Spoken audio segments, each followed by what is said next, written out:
Hello, I hope you are well. This is going to be a book review of Mary Higgins Clark, Remember Me. This is my third Mary Higgins Clark. I'm going to give you a spoiler-free plot of it and then my thoughts on it. So this story centres around two people, Adam and Menley. They are a married couple and they had a tragedy. Their son died in an accident.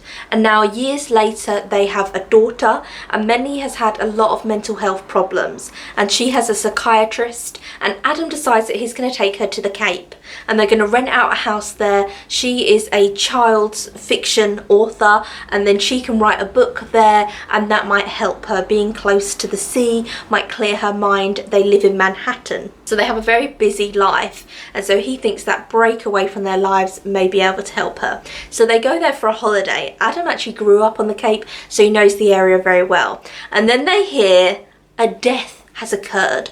So a very wealthy girl who wasn't very close to her parents married a man who seemingly doesn't have any money and is very mysterious.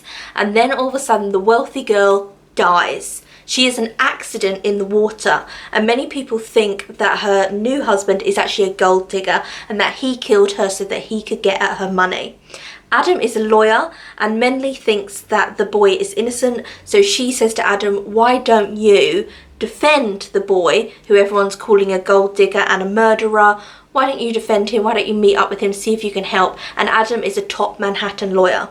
So he decides that he's going to take on the case and that he is going to defend this boy. This story is like every Mary Higgins Clark. It's told from different people's point of view. So it'll be from Menley's point of view. She's living in the house, which is called Remember House, and she's researching the house for a children's book.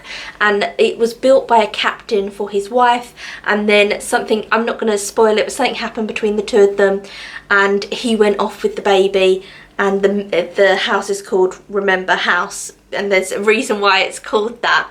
So she's in the house researching about this story and trying to work out what happened with this tragedy that happened. So it kind of has a historical element because it goes back historically at the time, what would have happened, and public floggings and the power of allegation, that you didn't really need a jury back then. It could just be one person can make an allegation against you, you found guilty of that, and then people take justice into their own hands. So it goes into that. Life as a captain also, what that would have been like at the time. So she's researching all of this, and then there's a supernatural element, and she thinks that she's seeing things, and she doesn't know if there's something there, if it's her mind playing tricks at her or someone else playing tricks on her. She can't quite work it out. There's a babysitter called Amy who I loved.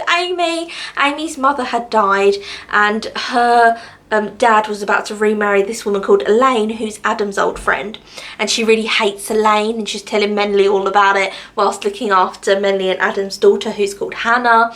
And she's also talking, there's a shared connection of grief, which I found very moving near the end, where Menley obviously has lost her son, Bobby, and Amy has lost her mother, so they really connect on that, knowing what deep grief is like, to have someone you love so much taken from you too soon. They connect on that, which I thought was really beautiful. And then Amy's kind of telling Menley about like Elaine, her new stepmom, and how she doesn't like her. And Menley and Adam are friends with Elaine because Adam and Elaine were best friends when they were younger, and Elaine is trying to sell them the house that they're currently renting. And the thing with Mary Higgins Clark is every character could have had their own book because the characters are so interesting. I could have had a whole story with Amy and her going off to college, and her with her dad and Elaine, and then going to the house, and there's this woman Menley who everyone's kind of spreading that Menley's not mentally well because her son had died tragically, that Menley's quite unstable, but Amy really likes Menley and really gets on with her. There was also a cleaner called Carrie who said that she felt in Remember House there was a presence, there was something there, but she didn't quite know what it was. There then is a couple who are an elderly couple who live near them, who the woman actually did a lot of research on Remember House, but she now has Alzheimer's. So she is remembering things in little pockets of information that she's feeding to Menley and feeding to another woman, and they're saying, I think she knows more, her name's Phoebe, but because of of her Alzheimer's, she can't communicate it to us. So she probably knows a lot more. She has a whole folder that she's written on the house, and she gives it to Menly, and Menly starts going through this folder, and the Alzheimer's is blurring her memory, but she's remembering little jigsaw pieces that Menly and this other woman are putting together to create the story. You then, of course, have running through the whole time. So Menly is trying to research the house. She also doesn't know if there's something supernatural going on.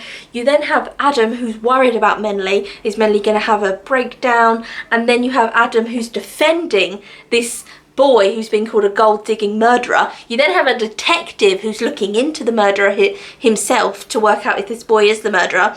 You then have the murdered woman's parents, like so many great characters within it, who they are just convinced there's something wrong with this boy. And the woman had an emerald ring on her finger, and then when she had the accident in the water and died, the emerald ring has not been found.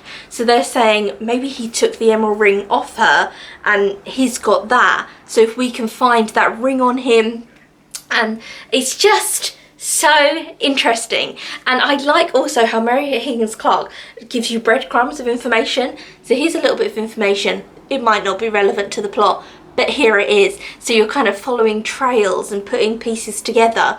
And I didn't realise what it was till the very end, till it was revealed. I didn't know. I was still like, how is this happening? I don't quite get it. I had put some of it together, but not the whole thing. So that made it much more exciting that it wasn't predictable in the end with what happened. I loved this. I thought this was so good. This is my third Mary Higgins Clark. I've read Where Are the Children and A Stranger Is Watching, and really loved those two as well.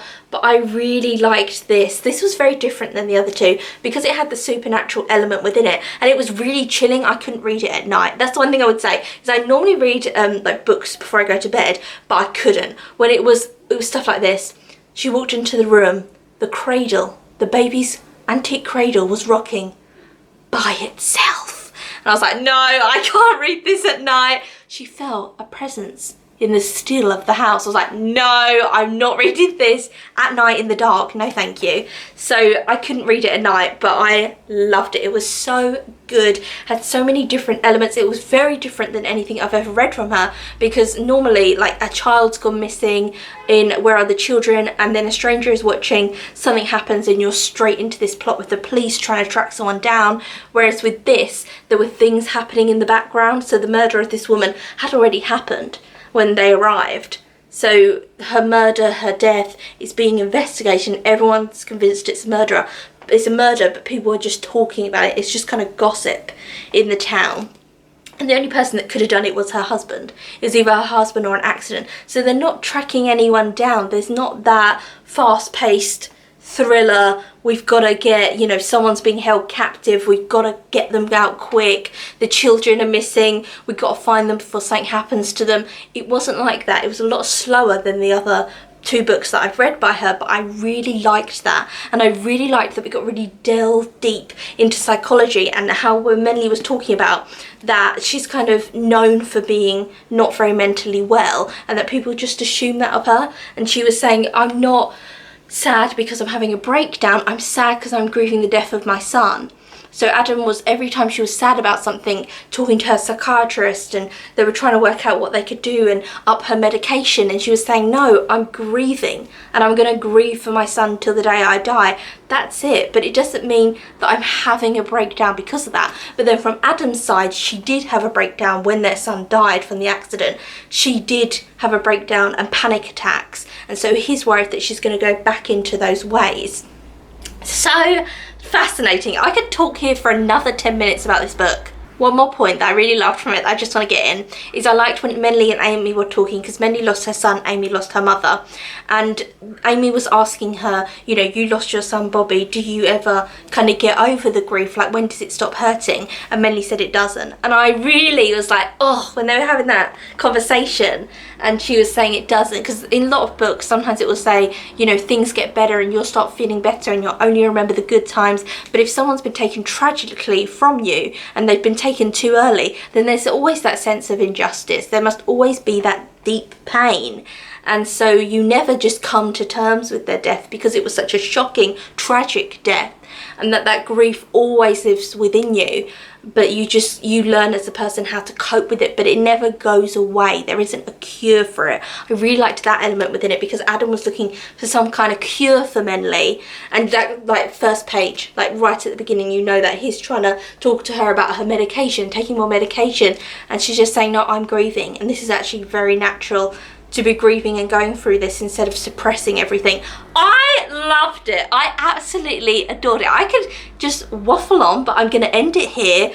Loved and adored this book. Mary Higgins Clark, Remember Me. Stunning. Loved it. Adored it. Not much more I can say. My first ever book review on my channel was Where Are the Children, and I think I'm going to reread that book and redo the review of that. So tell me if you've read any Mary Higgins Clark. What book of hers shall I read next? I'm not reading them in any kind of publication order. So this one came out in 1994. But I'm just reading them whenever I see one in a charity shop. I'm picking them up, and that's how I'm reading them. But if there's one that you think this one's really good, you need to get this one, then let me know down in the comments. And I'm going to end this here, and I will see you again soon for another video.